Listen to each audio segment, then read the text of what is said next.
Let me introduce them. It is a pleasure to welcome the head of blockchain and chief digital officer at BNP Paribas, Philippe Denis. Welcome, Philippe. Well, at the back. Okay. We also have with us the associate at Early Bird Venture Capital, Ravi Kurani. Thank you, Ravi. Okay. The crypto capitalist and co-founder at Spice VC, Carlos Domingo. Welcome, Carlos. Okay. We also have the head of innovation market Iberia at Endesa, Jose Minguez. Welcome, Jose. Yeah. The head of the innovation lab at Bankia, he's Paulo Gomez. Welcome, Paulo. And finally, to moderate this super powerful panel, good luck to him. We have a man that can deal with everything because he's done it before. He's the chairman of the Center for Entrepreneurship and Innovation at IE Business School, Juanjo Güemes. Welcome, Juanjo. Good luck. Thank you very much. So we have an amazing group of corporate innovators, investors. The 5 guys that you can see here together combined 100 years of experience in the telco industry, banking industry, consulting. This is not because they are old. This is because they are 5. And on average, they have a professional career of 20 years. And I'm going to start with Carlos, because Carlos, he's in the middle on purpose, and Carlos has a long experience of disruption.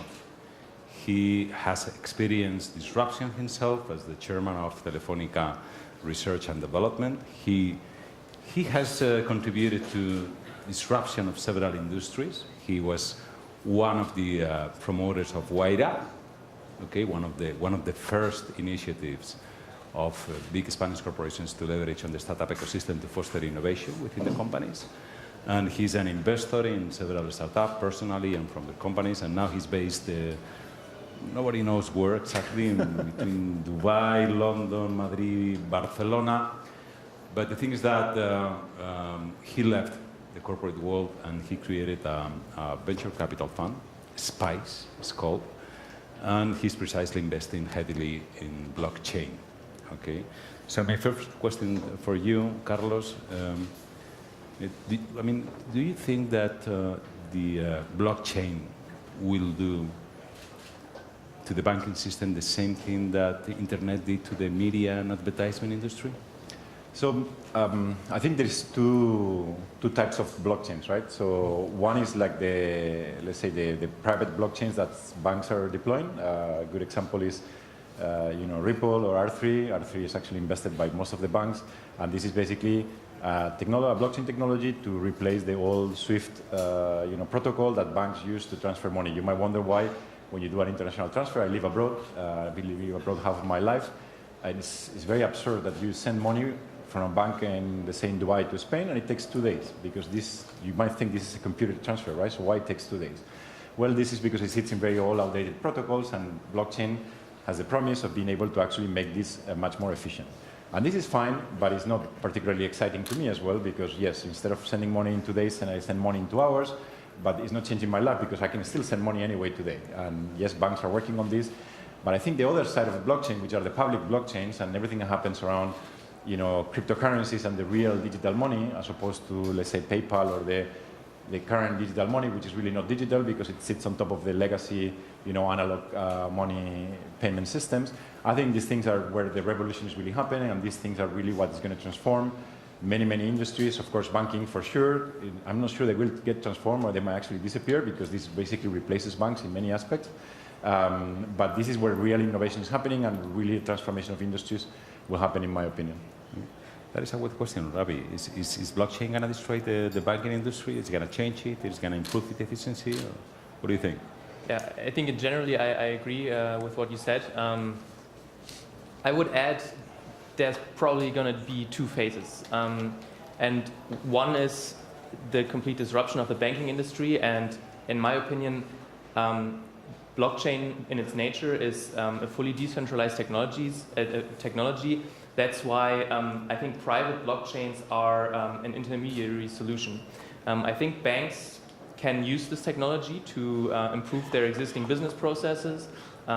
There's currently a project, I think, that a couple of banks joined, led by UBS, that is using blockchain to optimize trade finance processes. And I think these kind of complex transactions are very, very slow, very cumbersome, and I think blockchain can be used, and even private blockchains can be used to improve these kind of processes. But I fully agree that by nature, the idea of blockchain is that you don't need a trusted third party anymore, and that you can do these kind of transactions fully decentralized. And I think that's where we are heading in the long run. Question is if it's in 5 years or 10 years, I think that remains to be seen. Okay, at this point, I like to ask our distinguished audience, how many of you think that blockchain will destroy banks in 5 years? 6 years? 7 years? Do these guys work for Bankia or Paribas? Or okay, this is, if I'm asking this, is because a few years ago, back in 2011, someone approached Philippe in Paribas, one of the members of his team, and told him, hey, I have a technology that is going to destroy the financial industry. And since then, Philippe and his team and Paribas has been investing heavily on blockchain. And I would like to know what's the rationale behind that. Philippe, the floor is yours. Yeah, in fact, when the person came to me to tell me I have discovered Bitcoin, mainly because it was more Bitcoin than blockchain, I said, fine, it's quite interesting, but we are going to look at it, but we are going to say, forget the currency, think protocol. And this is the way we have been pushing internally the topics in order to start to evangelize both, I would say, our staff, but also our clients. And this is the way that we have been progressing step by step. So from 2011 to today, you know, it's 7 years, so it takes time. A lot of evangelization for the first 3 years.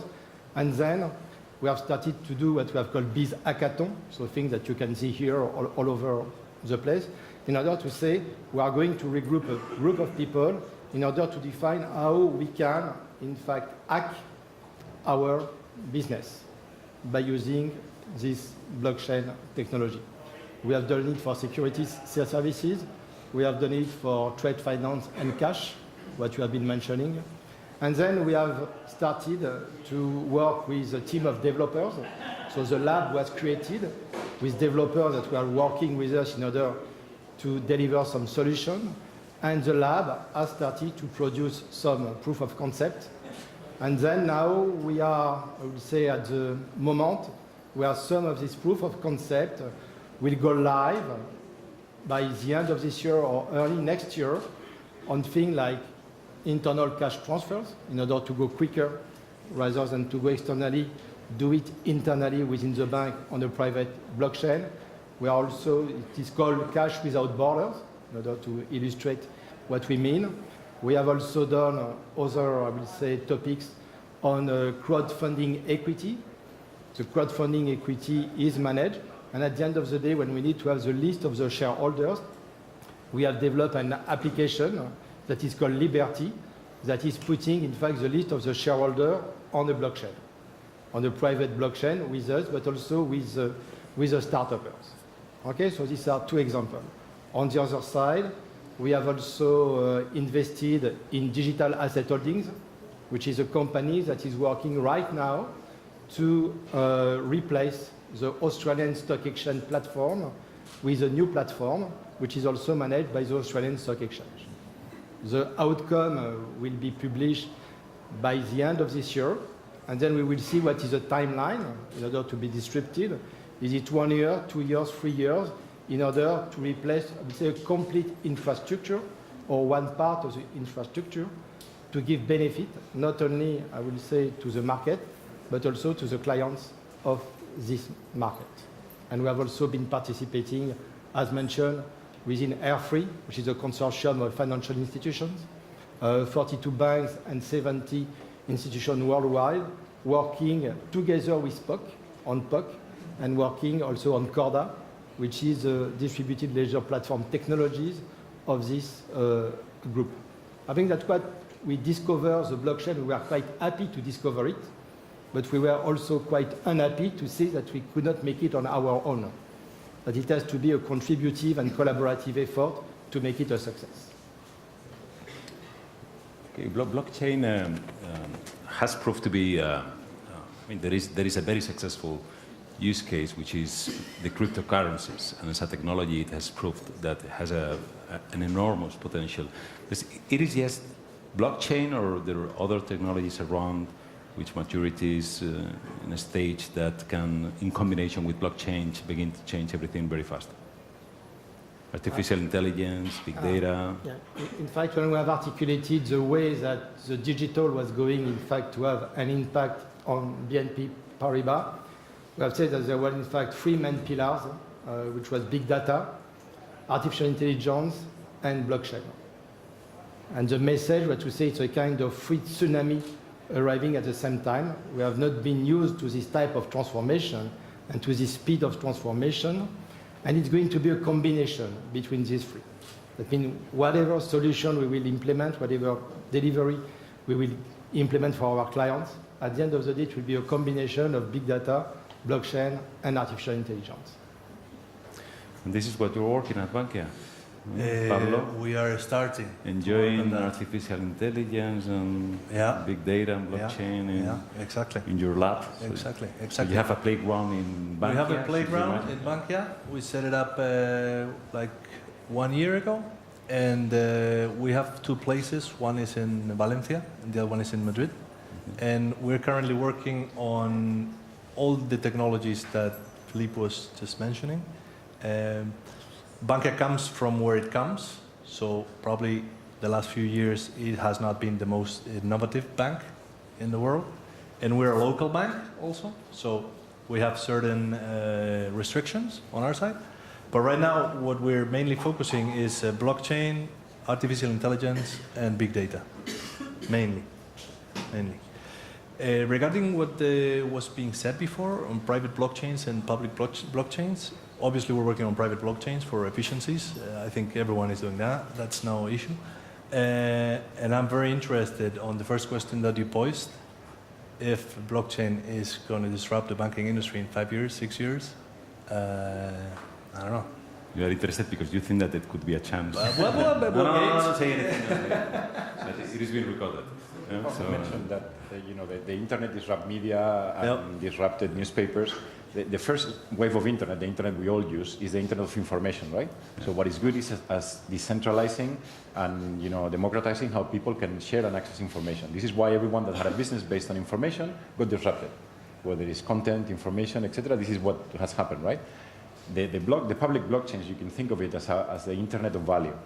So everyone that their business is to use value to make money out of it will get disrupted. The same way that the other internet of information disrupted the people dealing with information and content. So if you're a bank and your business is to charge commissions for money, absurd commissions, I pay like tons of money in commissions when I say money internationally, this is going to disappear. There's no doubt about it. How long it's going to take, I don't know, but it will definitely disappear.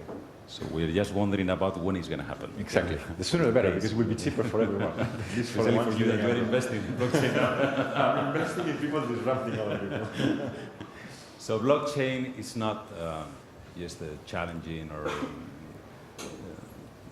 fostering transformation in the banking industry, in the financial industry, but it is also a tool to increase efficiency in some other industries, such as the one that Jose Minguez represents here. He works for Enel, as you know, it is an electricity company. And Jose, in the last edition of the South Summit 2016, he challenged the community of innovators and entrepreneurs to find out the way of solving some problems that Endesa was facing. So, how did it work, Jose? We believe in an open innovation approach. We thought we are very good in IT, we are very good in energy. Why don't we ask to the community to give ideas for us? Last year we launched blockchain labs Sorry, And- I don't think can you hear him? No. Can you lift your mic? Yes. Sorry. Like that. Let's see now. Now better? Can you hear me now? No? Do we have a Telling microphone? us the secret of eternal youth. Hello? It was even better. Only we He was know telling that. us how to make money out of blockchain. ¿Tienes un micrófono en mano? Sí. Keep the secret then. Hold it.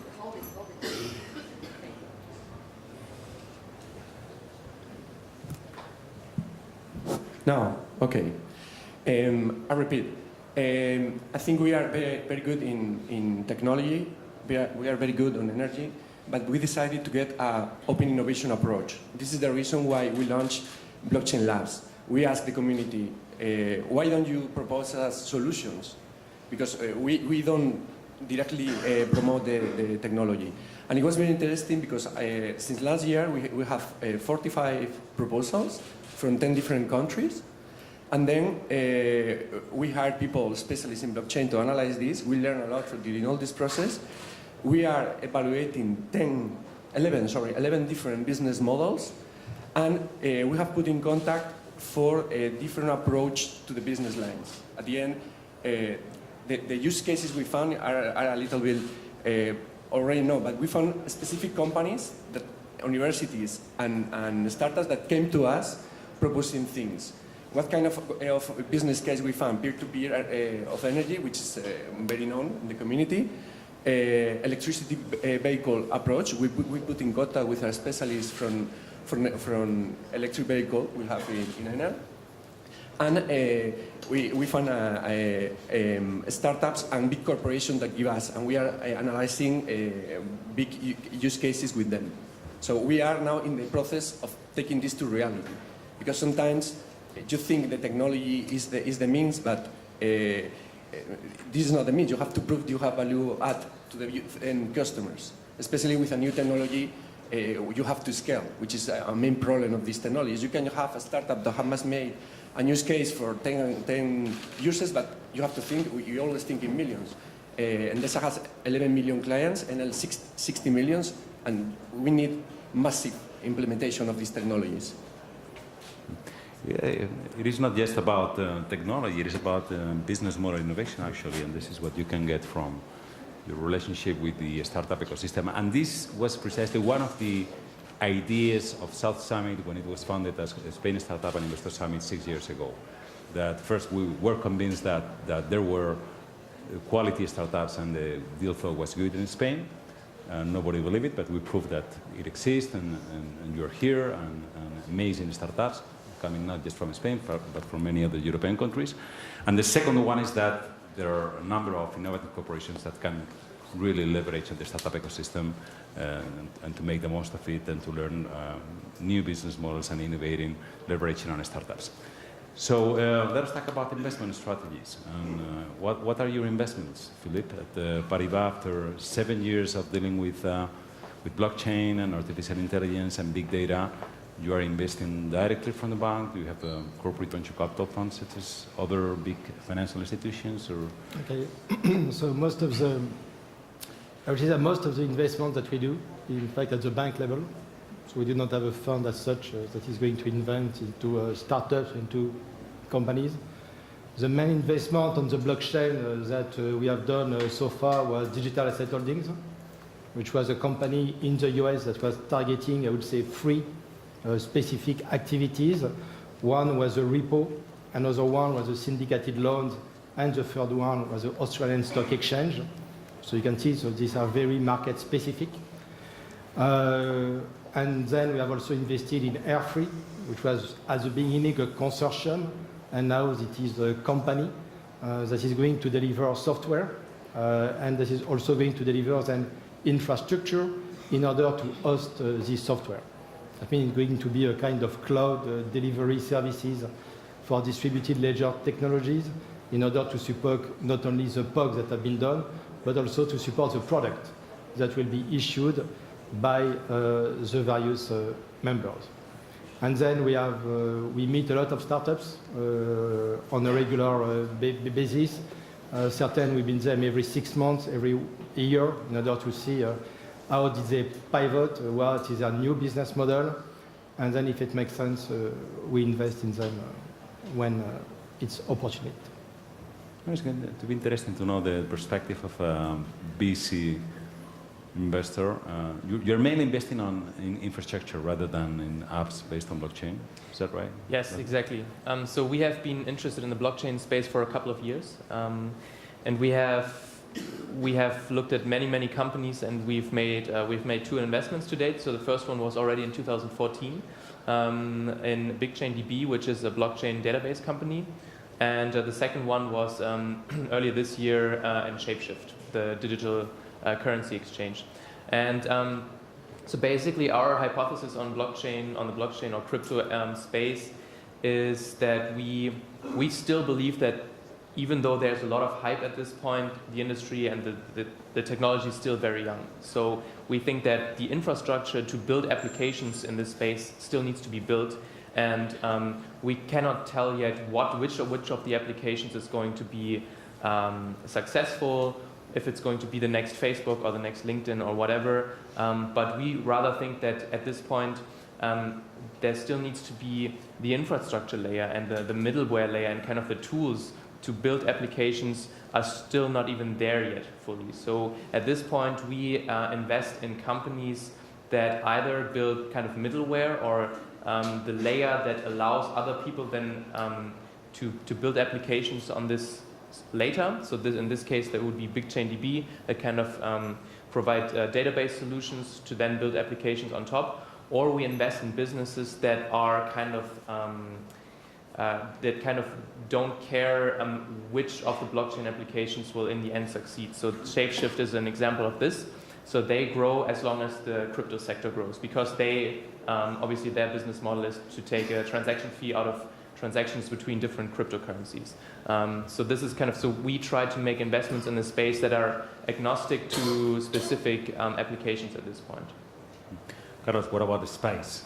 So just to complement a little bit what has been said, one of the type of investment we're going to do is we're going to invest in companies that are actually, instead of selling shares to VCs, that they are selling a cryptocurrency or a token that they have created to provide some sort of utility within typically a protocol or a platform. This is very new, it's called ICOs, these initial coin offerings. They have become very popular. In the blockchain space, ICOs are now 3 times bigger than traditional VC. Traditional VCs do not have the legal framework to be able to invest on this because they're not buying shares, they're buying a token that a company has issued. Not yet. Not yet, but that's the reality today, right? So I think we're going to take the opportunity that this market at the moment is booming, that there is a lot of uninformed people investing, and if you bring the rigorous, let's say, VC investment process into the ICO space, and you identify which ones are the good ones, that the token economics and everything makes sense, especially because there's a vacuum on the market of most of the VCs not investing on ICOs. We want to take advantage of that, and to learn that, we're also tokenizing our own VC. So our own VC also, instead of issuing shares to shareholders, it issues tokens, and it's going to do a token sale for investors. And this is also a very good way for us to learn what is the legal framework, how can you do it well, and when we analyze other companies, how we can actually make sure that what they're doing is legitimate and it will work. And coming back to other industries and spaces which are in middle of a huge transformation into a blockchain, you're helping the Dubai government also to think about how to deliver better public services to citizens using blockchain.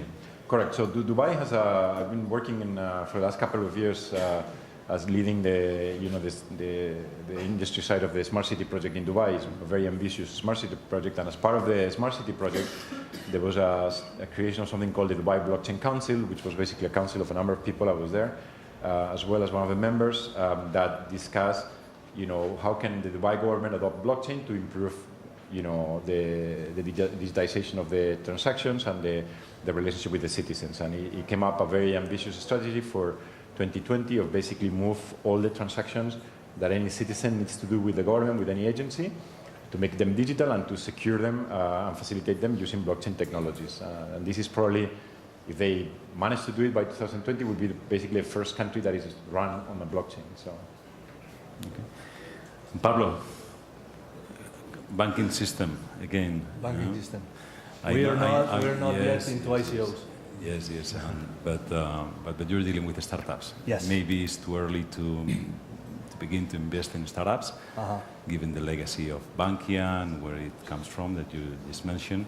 But I mean, how do you leverage on these startups? How do you collaborate with entrepreneurs to find new ways of solving Bankia's problems and providing better quality services to your customers? Okay, correct. So Bankia is coming from where it comes, from its, the savings institution that everyone knows. This last year,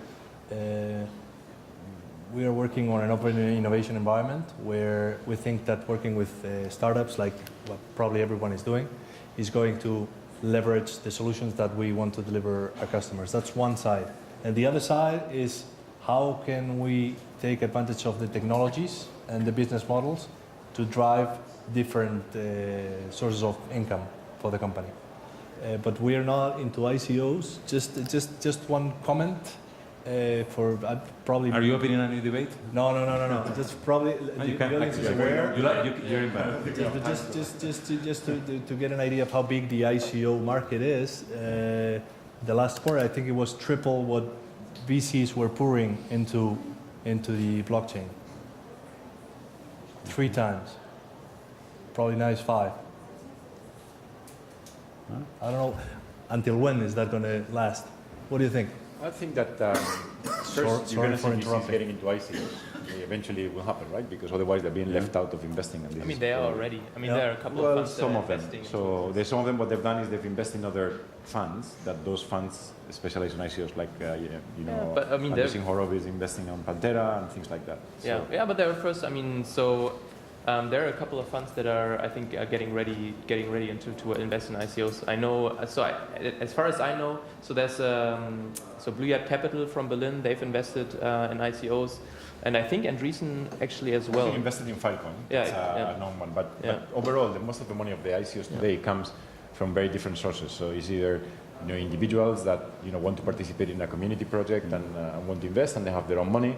And because an ICO is something you run in a global level, then you have such a scale of access to people that when someone raises 50 million, people are surprised. But of course, it's not the same as you approaching 2 or 3 VCs versus approaching the world for investment. So you can raise a lot of money. So I believe ICOs are here to stay. They will continue growing. They're going to be regulated because it's a bit of a wild west today, and there's a lot of people doing ICOs that are probably not 100% legal or 0% legal. But I think this is a good thing because this will make the market more stable and will allow it to grow. And for everyone, it's good, right? For the entrepreneur, they don't get diluted, and for the investor, you get liquidity. So what else do you want on an investment? I agree. I mean, right now it's you definitely have to see it's a hype, right? So it's the people are pouring so much money, and probably 90% of the ICOs that are raising money today are crap, right? For lack of a better word. But and I think it's what really I think it's absolutely correct what you said in the beginning.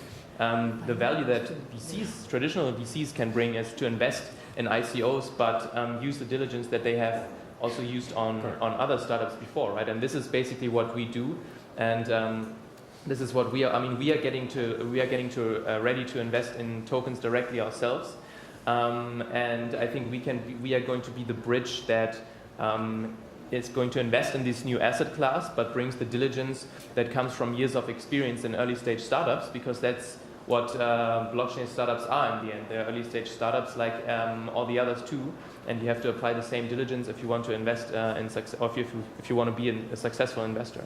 I think valuations are different. Valuation mechanisms are different, right? Because it's not the same to value how shares will grow or how a company will evolve versus the token economics of buying a token and what the value of the token is, right? Yeah. So I'm I think not that's the moving, main I'm not difference. Between Let me just say, Gonzalez, Juanjo is very disobedient. He's going to take a couple of the final questions, round up, I find that one. because we have our next panel waiting. To the Final one. non-financial guy. Okay, thank you. Let us ask him to give us some good examples of real transformation and disruptive innovation with blockchain.